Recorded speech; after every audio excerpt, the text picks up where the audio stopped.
Lesson 7, Day 2 starts on page 11. And, like the previous lesson, I'm not going to specifically go through the entry task. It's somewhat review. It's good practice to remind yourself about how you can determine if a relationship is a function. But I'm going to emphasize that we continue on. When we talked about functions, or in the past, when you've seen functions like this before, it was always in the format of y equals. But remember, y equals f of x. So whenever we see a y, we can use f of x as x and y are related, but f of x is the way that we say that whatever input we have, this whole thing is the output. In function happens, and then you have your output.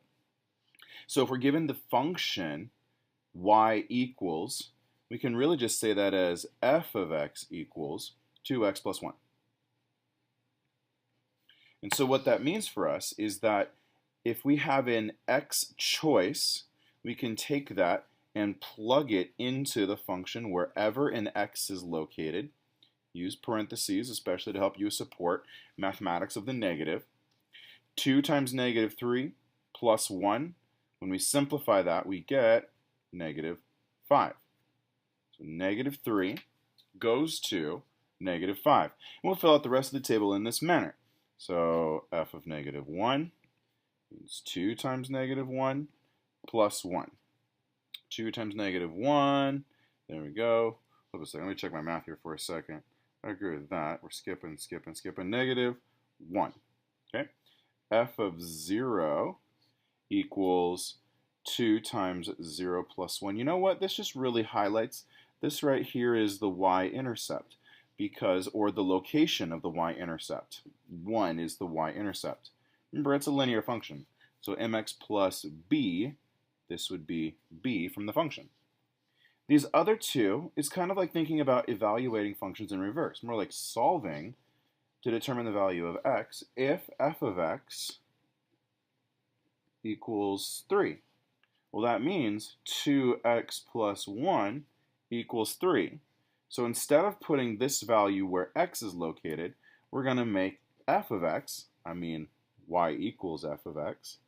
We're going to make y equals f of x. We're going to make that a 3, and so the rest of the function goes on the other side of the equation.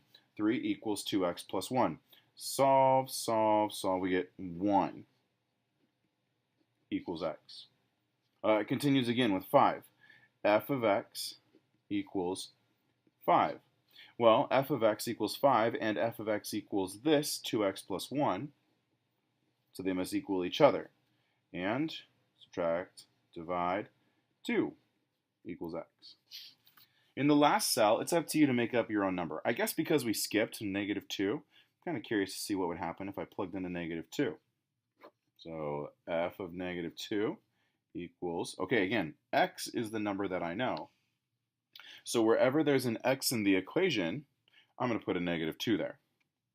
2, use parentheses to help you keep the negative in mind. 2 times negative 2 plus 1, I think that is negative 3. And so I'm going to graph these points. Part of the graphing process is to add your own axes. So I have my y-axis and my x-axis. Make sure we label. So that means, label this as x, arrows on both ends. Label this as y, or better yet, f of x on both ends. And this is one where I didn't put any scaling in here because I wanted to see if you'd automatically make this mistake. You don't have to treat every box like a 1. For example, you could skip 1, 2, 3, 4, negative 1, negative 2, negative 3, negative 4. And by skipping, we're actually spreading the graph out just a little bit more than it needs to be. If we had gone one square at a time, we could probably fit more in, but it's already a really steep graph, so we don't really need to. Okay, we use this idea of creating a graph from a table. Use the table to evaluate the function, and then we have an ordered pair list, negative 3, negative 5. Negative 3, negative 5, I'm going to put a dot. Negative 1, negative 1, I'm going to put a dot. 0, 1. And so every number off of the list, the x and y, or x and f of x, will be plotted in a table. 1, 2, 3. 1, 2, 3, 4, 5. And then the one that I chose, -2, -3. So -2 and 1, 2, 3.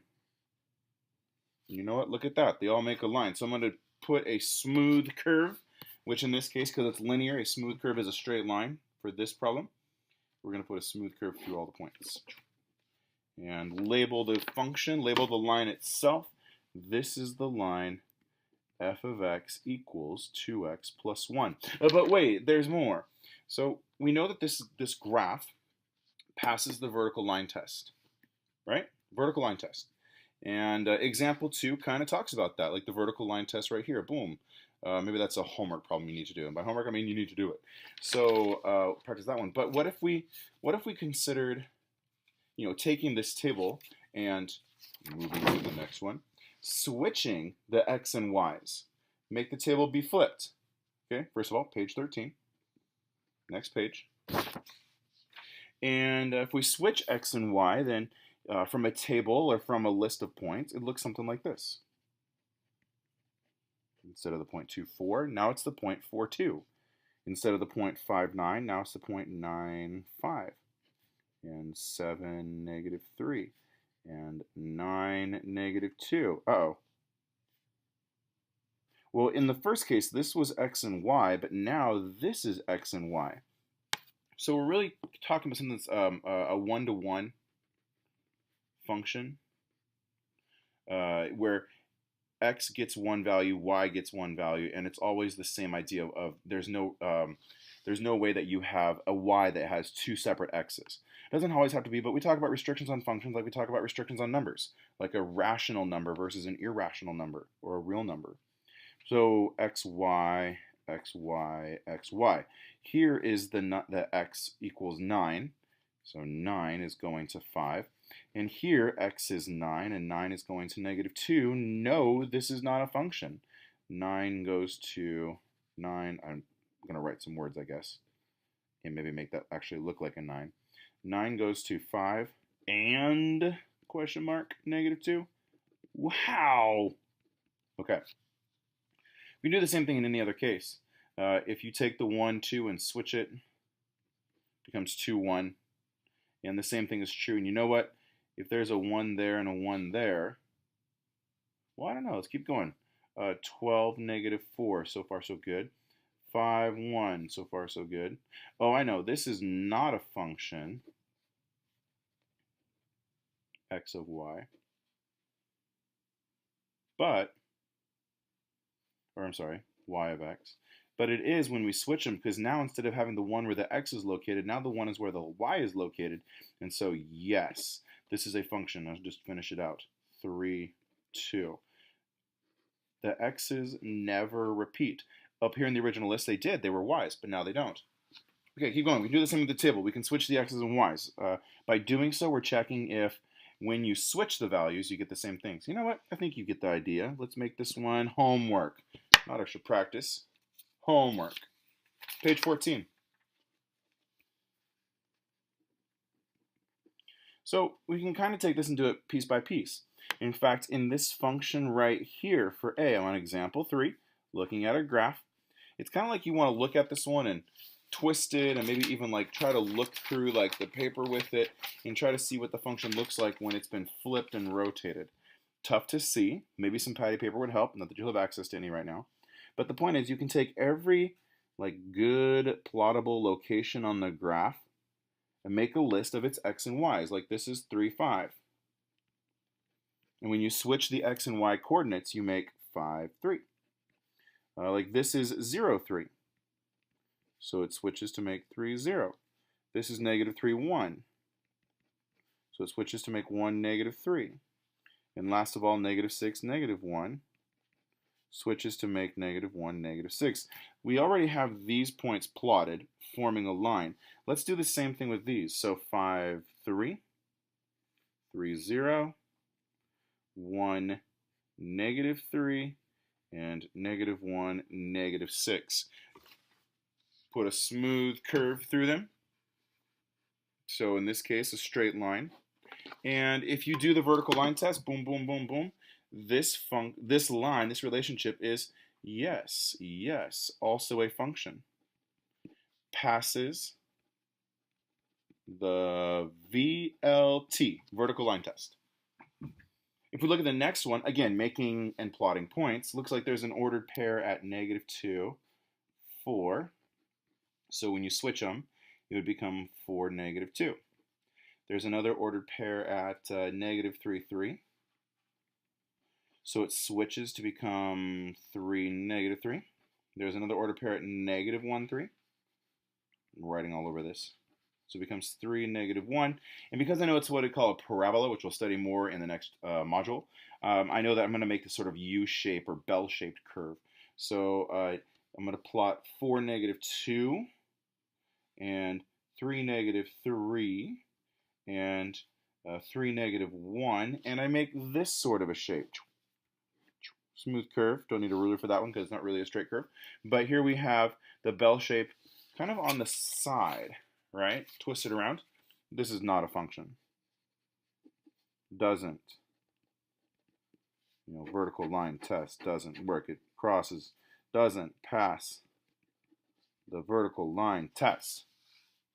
I'm going to leave C for you for homework, but really the choice is find locations on the graph that are nice plottable points, switch the coordinates around, and then just check with the vertical line test.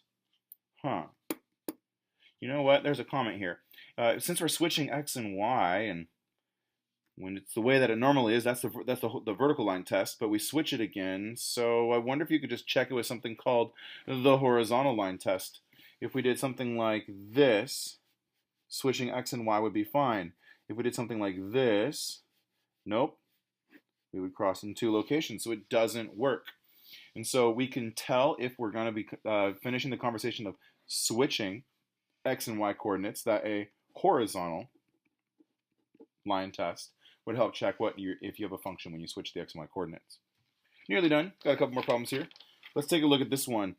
We have some functions. So moral of the story is if you have y equals mx plus b, that could be written y of x, which is pretty common. That's the way we usually write them. This is like f of x equals. X of y is when you get the switch of the coordinates. And you know what? Because this is a line, yes, it's a function. And you know what? It's a function in both categories. Here we have another one. We have 0x minus 2y equals 8. You know what? I'm going to recommend that you solve for y. So let's, well, I guess this is already gone. 0x is 0. So we just have -2y equals 8. Solving, we get y equals -4. You know what? That's a line. That's a horizontal line. That's absolutely a function. It looks something like this. Y equals -4. It's a flat line. 1, 2, 3, 4 spaces down. It is a function y of x, but it's not a function. It's not a function in reverse. If you think about the horizontal line test, there's only one line you can draw, and it's going to touch every point of this y equals -4 line. So nope and nope. Nope and nope and nope. Well, definitely nope. Yes and yes. So we do the same thing. If you can solve to get this, and maybe even, you know what, bring in some Desmos and just check in Desmos what the picture of this function looks like, or what the picture of this function looks like. You know what? Even in Desmos, I think you can switch the x and y around when you're done. So you could take this one, for example, and rewrite it as 2y minus 0x equals -5. And look at this picture. If one of them's a function but the other's not, you're in these two categories. If neither of them are functions, well, you have a problem, but I think you'll be okay. And then if they both work, like we saw with number one absolutely works in both cases. There are many functions like that. But all you got to do is switch them up just to see if when you switch it, this is also true. Let's make these 3 homework. And let's turn the page, looking at page 15. You know what? This is a great extension. If you feel like you understand math really well, then I'd encourage you to see what you can get out of this one. Is this a function? Yes, no, neither, maybe so, who knows? Okay, finish out this lesson. Lesson 7's almost done in terms of notes. Absolutely, you should do the closing. Absolutely, you should check through the success criteria just to make sure that you feel like you're understanding what I was trying to get you to know about. Do the exit ticket. Likely this is a quiz question or a similar one. And then homework. Oh, hey, this is for one of my students. They wanted to comment on how the page was not definitely blank. Well, anyway, do the problem set. That's the homework. Thank you so much.